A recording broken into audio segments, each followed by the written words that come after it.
Get the G's way.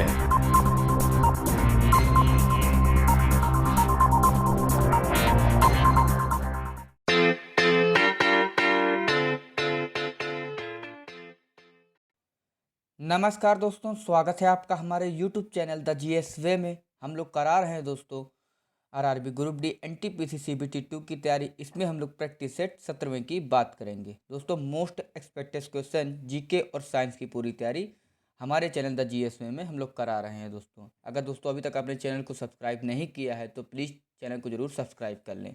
चलिए शुरू करते हैं आज का पहला प्रश्न। दोस्तों इसमें बहुत ही महत्वपूर्ण प्रश्न इसमें दिए गए हैं और इसके अलावा बहुत से इसमें ऐसे प्रश्न भी हैं जो आपको देखकर अच्छे लगेंगे। शुरू करते हैं आज का पहला प्रश्न। पृथ्वी के चारों ओर वायुमंडल को बांधने वाला बल है। तो पृथ्वी के चारों ओर वायुमंडल को बांधने वाला बल है दोस्तों गुरुत्वाकर्षण बल। ऑप्शन बी इसका सही उत्तर हो जाएगा। गुरुत्वाकर्षण बल दोस्तों वह होता है, यह पृथ्वी पर किन्हीं दो द्रव्यमानों के बीच उनके द्रव्यमान के कारण लगने वाला बल है। तथा गुरुत्वाकर्षण बल यह बल जो पृथ्वी किसी पिंड पर लगाती है तथा गुरुत्वाकर्षण बल दो निकायों के बीच कार्य करता है। नेक्स्ट दूसरा प्रश्न। किस संवैधानिक संशोधन अधिनियम द्वारा मतदान की आयु को 21 वर्ष से घटाकर 18 वर्ष किया गया था? तो 18 वर्ष किया गया दोस्तों 61वां संशोधन 1988। ऑप्शन डी इसका सही उत्तर हो जाएगा। संविधान का 61वां संशोधन अधिनियम 1988 ने भारतीय संविधान में संशोधन कर लोकसभा और राज्य विधानसभा के चुनाव के लिए मतदान की आयु 21 से घटाकर 18 वर्ष कर दी। ये इसका सही उत्तर हो जाएगा। अब दोस्तों इसके अलावा जो आपके 42वां 44वां 52वां उनकी बात कर लेंगे हम लोग। जैसे 42वां संविधान संशोधन, इसमें इंदिरा गांधी के नेतृत्व वाली भारतीय राष्ट्रीय कांग्रेस सरकार ने आपातकाल, जो कि दोस्तों 25 जून 1975 से 21 मार्च 1970 के दौरान संविधान के 40वां संशोधन अधिनियम 1976 लागू किया। तथा 44वां संशोधन 1978 में दोस्तों जनता पार्टी, जिसने 1977 के आम चुनावों को संविधान से पहले राज्य को बहाल करने का वादा किया था, और वह संविधान 40वां संशोधन अधिनियम 1978 लागू किया गया था। तथा 52वां संशोधन अधिनियम 1985 में भारत के संसदीय प्रणाली में अनिश्चितता के कथित मुद्दे को सुलझाने के लिए भारतीय संविधान की 10वीं अनुसूची को अपनाया गया, जो लोकतांत्रिक तरीके से विधायकों के कारण हुआ। दोस्तों ये प्रश्न आपके एग्जाम में डायरेक्ट प्रश्न पूछे जाते हैं, इसलिए याद रखिएगा कि 44वां क्या है 42वां क्या है, तो इसको याद रखिएगा। नेक्स्ट तीसरा प्रश्न। निम्नलिखित में से किस उच्च न्यायालय का अधिकार क्षेत्र केंद्र शासित प्रदेश लक्षद्वीप तक फैला हुआ है? तो लक्षद्वीप तक फैला है दोस्तों केरल। ऑप्शन ए इसका सही उत्तर हो जाएगा।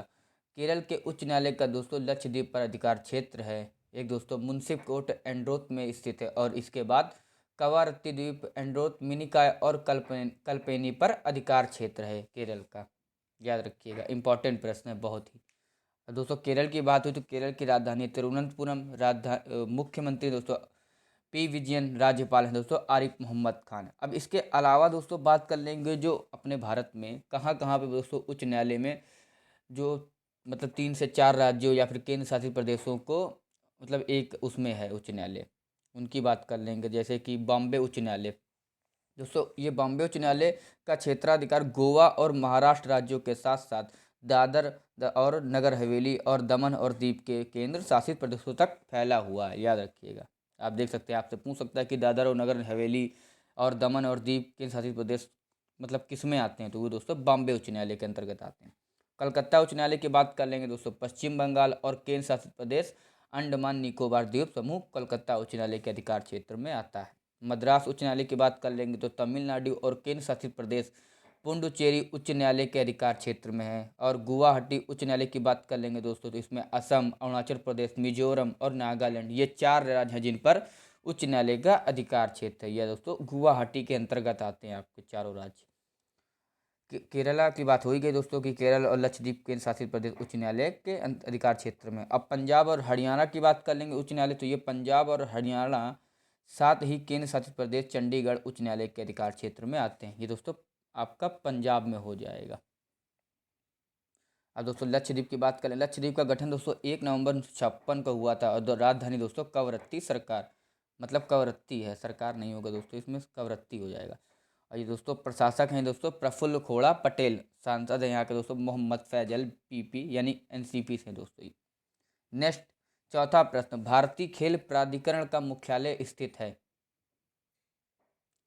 तो भारतीय खेल प्राधिकरण का मुख्यालय स्थित है दोस्तों नई दिल्ली में। कहाँ पे दोस्तों? न्यू दिल्ली। ऑप्शन बी इसका सही उत्तर हो जाएगा। भारतीय खेल प्राधिकरण जिसको साई बोलते हैं हम लोग, 1982 में नई दिल्ली में आयोजित एशियाई खेलों का एक उत्तराधिकार संगठन है, जिसे दोस्तों सोसाइटी अधिनियम 1860 के तहत भारत सरकार खेल विभाग 25 जनवरी 1984 को सोसाइटी के रूप में प्रस्ताव में विस्तृत किया गया। ये इसका सही उत्तर हो जाएगा। अब दोस्तों इसके अलावा बात कर लेंगे कि हम लोग भारत में महत्वपूर्ण संगठन और उनके मुख्यालयों की बात कर लेंगे, जैसे कौन कौन से हैं भारत में महत्वपूर्ण मुख्यालय और संगठन उनके। ये प्रश्न आपके डायरेक्ट प्रश्न पूछे जाते हैं कि कहाँ पे होता है। तो यूपीएससी का दोस्तों है मुख्यालय नई दिल्ली में, सेबी का है दोस्तों मुंबई में, नाबार्ड का भी मुंबई में है, ट्राई का दोस्तों न्यू दिल्ली में है, केंद्रीय फिल्म प्रमाणन प्रमाणन बोर्ड ये जो कि मुंबई में है, FSSAI दोस्तों न्यू दिल्ली में, BCCI का मुख्यालय मुंबई में है, एरडाई का दोस्तों हैदराबाद में है, CSIR का दोस्तों नई दिल्ली में है, तथा केंद्रीय प्रदूषण नियंत्रण बोर्ड CPCB का मुख्यालय दोस्तों नई दिल्ली में है। और NHAI का दोस्तों मुख्यालय नई दिल्ली में है, जो दोस्तों हाईवे भी होता है उसका दोस्तों। और इसरो का मुख्यालय दोस्तों में बेंगलुरु में है, नीति आयोग का मुख्यालय नई दिल्ली में है, भारतीय स्वास्थ्य प्राधिकरण सेल का दोस्तों मुख्यालय नई दिल्ली में है, LIC का मुख्यालय मुंबई में है, तथा national association of software and service company इसका मुख्यालय दोस्तों नई दिल्ली में है। और तेल और प्राकृतिक गैस निगम ONGC का भी मुख्यालय नई दिल्ली में है। मतलब अधिकतर मुख्यालय आपके नई दिल्ली और मुंबई में है अधिकतर। तथा federation of Indian chambers of commerce FICCI इसका मुख्यालय दोस्तों नई दिल्ली में है। रक्षा अनुसंधान और विकास संगठन DRDO का मुख्यालय दोस्तों नई दिल्ली में, इसका भी याद रखिएगा। इससे प्रश्न पूछा जाता है रक्षा संगठन है। इसकी स्थापना कब हुई दोस्तों? 1954 में हुई। कब हुई? 1954 में। तथा भारतीय चिकित्सा परिषद MCI का मुख्यालय दोस्तों नई दिल्ली में है। राष्ट्रीय शैक्षिक अनुसंधान और प्रशिक्षण केंद्र यानी NCERT का मुख्यालय भी नई दिल्ली में है। भारतीय अंतर्देशीय जलमार्ग प्राधिकरण इसका मुख्यालय नोएडा में है। केंद्रीय सांख्यिकी संगठन CSO का मुख्यालय नई दिल्ली में। और press trust of India PTI का मुख्यालय नई दिल्ली में। दोस्तों देख सकते हैं बहुत से प्रश्न हम लोगों ने कराया। अब इसकी मैं अलग से भी क्लास ले करके आऊँगा अलग से कि मतलब किसका क्या कहाँ पर है। लेकिन आपको जैसे परीक्षा में एग्जाम में जाने से पहले एक बार इसको जरूर दोहरा लीजिएगा, ये इसी से प्रश्न आपके पूछे जाएंगे। नेक्स्ट पांचवा प्रश्न, निम्नलिखित में से कौन राज्य सूची के अंतर्गत आता है? तो राज्य सूची के अंतर्गत आता है दोस्तों ऑप्शन ए कृषि। क्या आ जाएगा दोस्तों? कृषि आ जाएगा। कृषि दोस्तों राज्य सूची के अंतर्गत आता है। अनुच्छेद 246 विधायी विषय के अंतर्गत आता है, जिस पर दोस्तों संसद और राज्य विधानसभाएं कानून बना सकती हैं। और इन विषयों को दोस्तों 7वीं अनुसूची की 3 सूचियों में शामिल किया गया। कौन कौन सी? जैसे कि संविधान, संघ और राज्यों के विधायी विषयों को 3 भागों में विभाजित किया गया। जैसे कि सूची 1 संघ सूची, सूची सेकंड मतलब राज्य सूची, और थर्ड में दोस्तों समवर्ती। समवर्ती मतलब दोस्तों केंद्र और राज्य दोनों अंतर्गत आते हैं। ये आपका सही उत्तर हो जाएगा। नेक्स्ट छठा प्रश्न, कैस्कोग्राफ का आविष्कार किसके द्वारा किया गया था? तो कैस्कोग्राफ का आविष्कार किया गया था दोस्तों जगदीश बोस के द्वारा। ऑप्शन बी इसका सही उत्तर हो जाएगा। कैस्कोग्राफ का आविष्कार 20वीं सदी से दोस्तों पूर्व पौधों में वृद्धि को मापने के जीव भौतिकी और वनस्पति विज्ञान और प्रारंभिक विज्ञान लेखक जगदीश चंद्र बोस के द्वारा किया गया था। अब दोस्तों इनकी बात कर लेंगे यंत्र का नाम, आविष्कार और कार्य उपयोग, जो आपके प्रश्न डायरेक्ट पूछे जाते हैं इनके भी, उनकी बात कर लें। जैसे अल्टीमीटर, इसका आविष्कार किया दोस्तों लुई कैलेटन ने। और कार्य उपयोग इसका है क्या दोस्तों? एल्टीट्यूड यानी ऊंचाई मापना। तथा एनीमोमीटर की बात कर लेंगे, इसका आविष्कार किया था दोस्तों लियोन अल्बर्टी ने। ये दोस्तों हवा की गति, दिशा और दबाव को मापने में किया जाता है। ऑडियोमीटर की बात कर लेंगे दोस्तों जॉर्ज बेसेसी। और इसका कार्य उपयोग क्या है? ध्वनि की तीव्रता मापता है। तथा बेरग्राफ की बात कर लेंगे, इसका आविष्कार किया दोस्तों लुसियन विधि ने। और इसका प्रयोग किस में किया जाता है? वायुमंडलीय दबाव लगातार दर्ज किया जाता है। तथा विनोकुलर्स यानी दूरबीन की बात कर लेंगे, इसका आविष्कार किसने किया? JP लीमर ने। और इसका उपयोग किया था दूर की वस्तुओं का आवर्धित दर्शन, दूर की वस्तुओं को पास में देखने के लिए। आप देखते होंगे। बोलोमीटर का उपयोग किया, आविष्कार किया दोस्तों सैमुअल लैंगली ने। और इसका उपयोग किया था दोस्तों अवरक्त विकिरण को मापता है। कैलिपर्स की बात करेंगे दोस्तों, कैलिपर्स होगा यहाँ पर आपका, कैलिपर्स होगा, क्या हो जाएगा? कैलिपर्स। इसका उपयोग किया दोस्तों पेरे वर्नियर दोस्तों, और ये इसका उपयोग किया जाता है पतले बेलन तार के व्यास को मापता है। कैबरेटर की बात करें दोस्तों, सैमुअल मोरे, इसका आविष्कार किया दोस्तों एक आंतरिक दहन इंजन में पेट्रोल वाष्प के साथ हवा को अभिवासित करती है। तथा कैथोटोमीटर की बात करेंगे, इसका आविष्कार किया दोस्तों पी डुलोंग और आ पेटिट ने, और इसका उपयोग किया था ऊंचाइयों और स्तरों को निर्धारित करता है। क्रोनोमीटर की बात कर लेंगे, इसका उपयोग जॉन हैडसन ने किया है, और इसका उपयोग क्या किसमें किया जाता है, समुद्र पर एक पात्र का देशांतर निर्धारित करता है। तथा यंत्र का नाम, अब और भी वजह से बचे हैं आपके यंत्र का नाम जैसे आविष्कार, और जैसे कोलोरीमीटर की बात कर लेंगे, इसका आविष्कार किया दोस्तों जॉन स्टॉक ने, इसका उपयोग किया जाता है रंगों की तीव्रता की तुलना करता है। कैस्कोग्राफ की बात कर लेंगे, जिसकी हम लोग ने बात पूछा है आपसे, जगदीश चंद्र बोस, और पौधों में वृद्धि को मापने के लिए किया जाता है। साइक्लोट्रॉन की बात करें तो अर्नेस्ट लॉरेंस, इसका उपयोग किया जाता है माइक्रोवेव और ऑसिलेटर में त्वरित आवेशित कण के लिए। विद्युत मापी यानी इलेक्ट्रोमीटर के आविष्कार किया दोस्तों विलियम हैरिस ने, और इसका उपयोग किया जाता है विद्युत धाराओं में बहुत कम लेकिन संभावित अंतर को मापता है। फ्लक्स मीटर की बात कर लेंगे दोस्तों, मुलर मार्टिन, इसका उपयोग होता है चुंबकीय प्रवाह को मापता है। और इलेक्ट्रॉन सूक्ष्मदर्शी, इसका आविष्कार किया दोस्तों मैक्स नोल और अर्नस्ट रुस्का ने, और इसका उपयोग किया था बहुत छोटी वस्तु यानी 20,000 बार के आवर्धक दर्शक को प्राप्त करता है।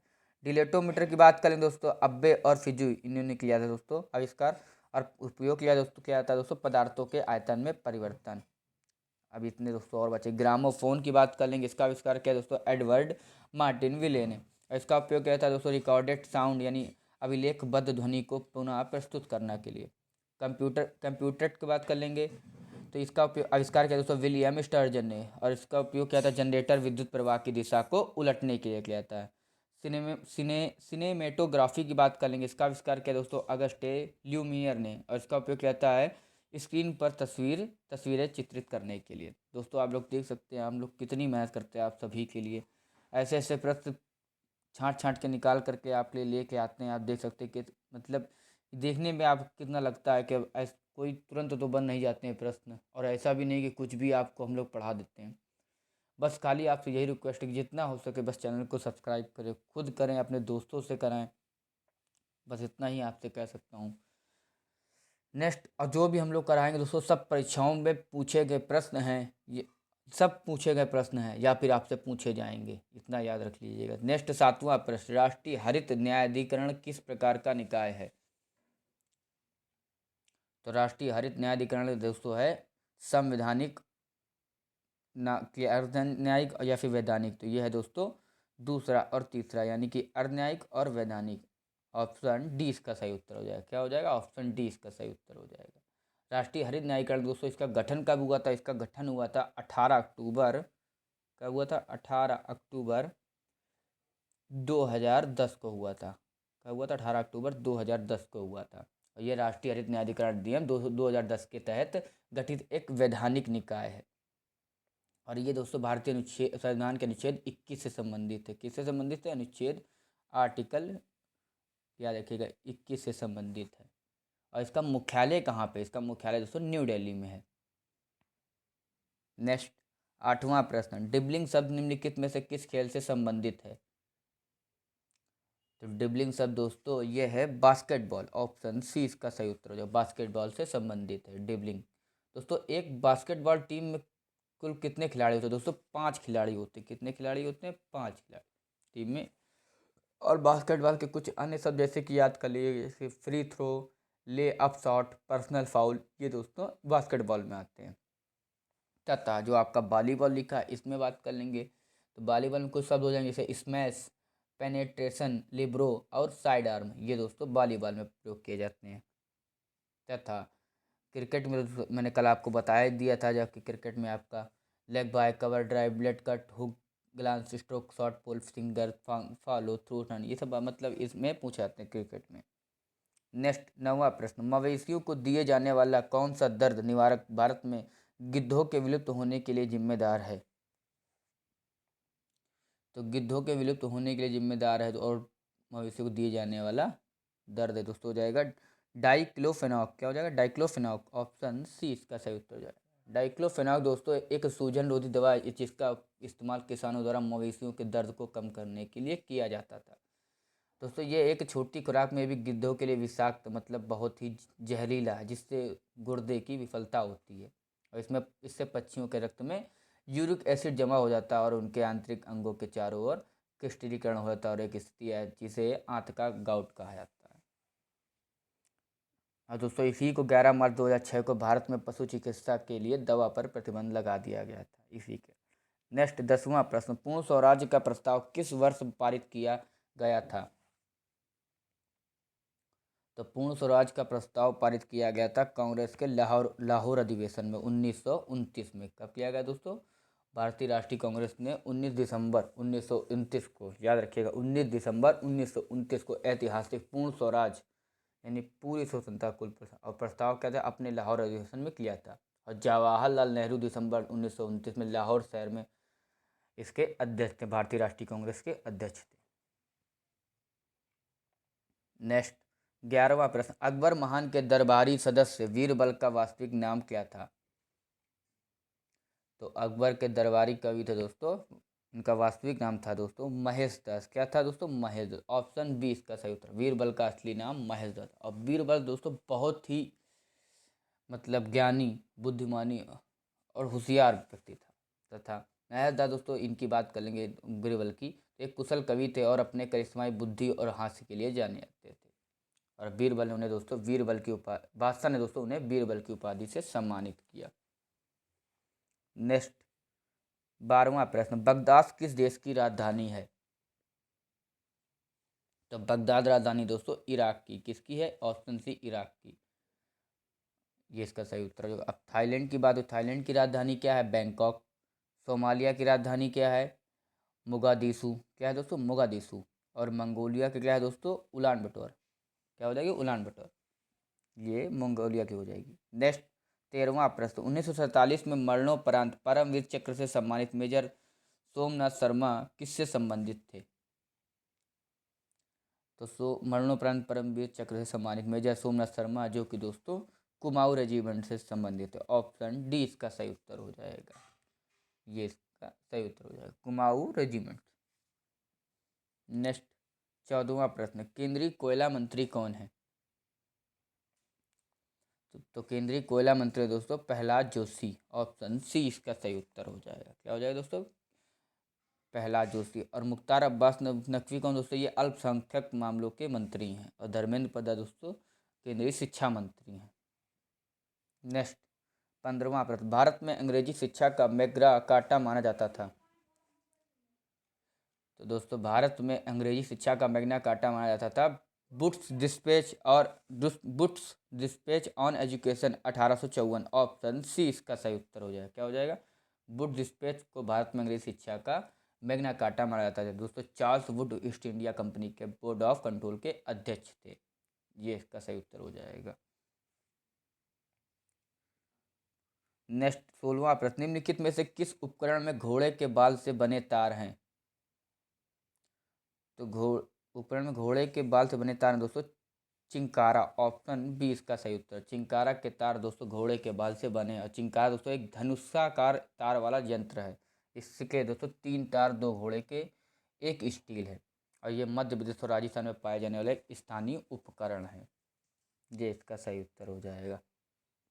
दोस्तों इसमें आपका जो रावण हट्टा लिखा है ये आपका एक प्राचीन झुका हुआ तार वाद्य है। ये बांस के एक लंबे टुकड़े से बना है जो सूखे नारियल के खोल से स्थापित किया जाता है। खामक की बात कर लेंगे तो यह एक तारा जैसा ही एक वाद्य तंत्र है। ये आमतौर पर बंगाली बोल लोकगीतों में उपयोग किया जाता है। एक तारा की बात कर लेंगे तो एक तारा बांस, चर्मपत्र और स्टील से बना एक कड़ा वाद्य यंत्र है। यह महाराष्ट्र में पाया जाता है। नेक्स्ट 17वां प्रश्न, निम्नलिखित विकल्पों में से उस शहर का चयन करें जहां दोस्तों कुंभ मेला का आयोजन किया जाता है। तो ये दोस्तों ऐसा कोई नहीं होगा जिसको पता ना हो।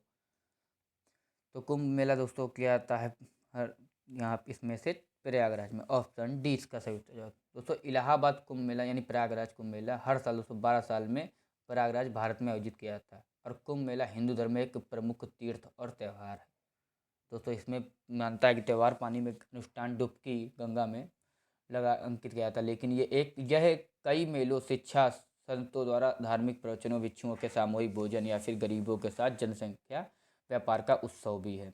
अब इसके अलावा प्रयागराज के अलावा और कहाँ कहाँ किया जाता है दोस्तों, तो कुंभ मेला की उत्पत्ति भी दोस्तों जमुना सरस्वती नदियों के संगम हरिद्वार, गंगा, नासिक, गोदावरी दोस्तों जहाँ पर है, और उज्जैन शिप्रा नदी में हुई। मतलब 3 जगह और मान ली, हरिद्वार, नासिक और उज्जैन, और चौथा आपका प्रयागराज है ये। नेक्स्ट 18वां प्रश्न, केंद्रीय जांच ब्यूरो किस मंत्रालय के तहत काम करता है? तो केंद्रीय जांच ब्यूरो जो कि दोस्तों इसका सही उत्तर हो जाएगा कार्मिक पेंशन और लोक शिकायत मंत्रालय, ऑप्शन सी इसका सही उत्तर हो जाएगा। दोस्तों इसको दोस्तों हम लोग केंद्रीय जांच ब्यूरो यानी जिसको सीबीआई बोलते हैं, सेंट्रल ब्यूरो ऑफ इन्वेस्टिगेशन, ये भी बोल सकते हैं हम लोग इसको।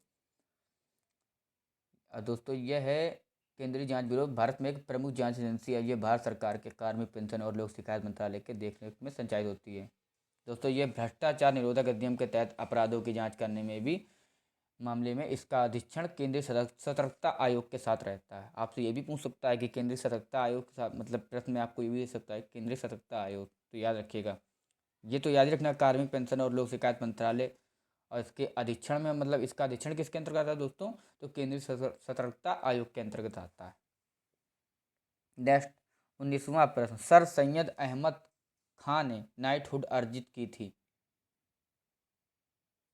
तो नाइटहुड अर्जित की थी दोस्तों 1888 ईस्वी में, ऑप्शन डी इसका सही उत्तर हो जाएगा। क्या हो जाएगा, सर सैयद अहमद खान ने अपनी निष्ठा के लिए दोस्तों 1888 में नाइटहुड प्राप्त किया। वह दोस्तों कुरान की शिक्षाओं के साथ पश्चिमी वैज्ञानिक शिक्षा की को समेटना चाहते थे। नेक्स्ट 20वां प्रश्न, भारतीय जनसंख्या की पहली समकालिक जनगणना कब आयोजित की गई थी?